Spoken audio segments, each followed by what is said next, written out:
Alright, so for today's adventure, living with Jeeps, got the Jeep started. You can see the check gauges light is on and the oil pressure up here on the top is at 0.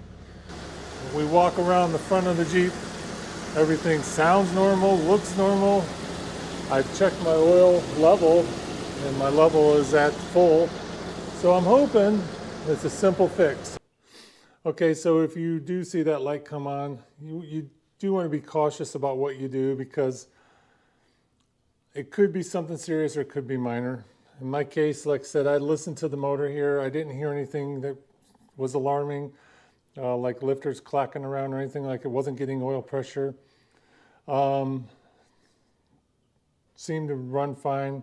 Luckily, I was close enough to home that I just came back home, and I'm hoping it's just this oil sending unit here, which is the switch that tells the oil gauge how much pressure there is there.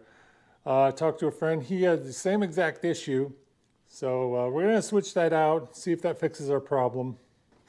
I was able to pick up the new part at O'Reilly's, so here's the part number if you happen to be looking for it.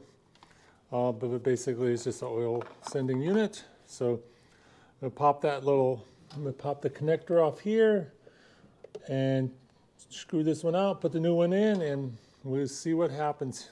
Things you always wonder when you're working on something you can't quite see it is how does it come apart? How does it come off the switch? So if you can see this little tab down here on this one, you push this tab down, slides the red locking piece off of it, and then here is a lever that releases it from the switch. Pull on it, it comes right off.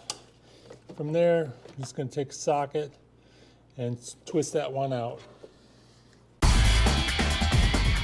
can see I got the new one back on there. I did put some Teflon tape on there to try to help keep it from leaking a little bit, but and for the keyboard warriors, I did use yellow because that's all I had. So don't judge. But anyways, let's go try it out. Let's see what happens now when we try to start this. Okay, here we go.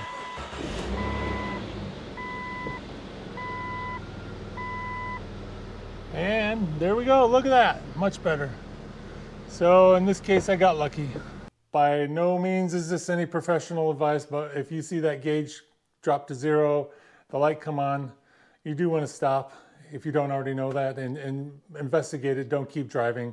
I just, like I said, I got lucky, and based on some quick diagnostics, I felt comfortable driving it the rest of the way home, and we were only like a mile away from home anyways. So use your best judgment. Hopefully this will help you out and you'll get as lucky as I am, just a simple fix versus something way more serious. So if you like this video, thumbs up, put a comment down below. If you've ever had this happen to me, but like I said, one of my friends that I've talked to, he had the same exact thing happen to him on his Cherokee. So I'm not going to say it's a common thing, but it's something that can happen. Yeah, so like, subscribe, all that fun stuff. And until next time, we'll see ya. Boom!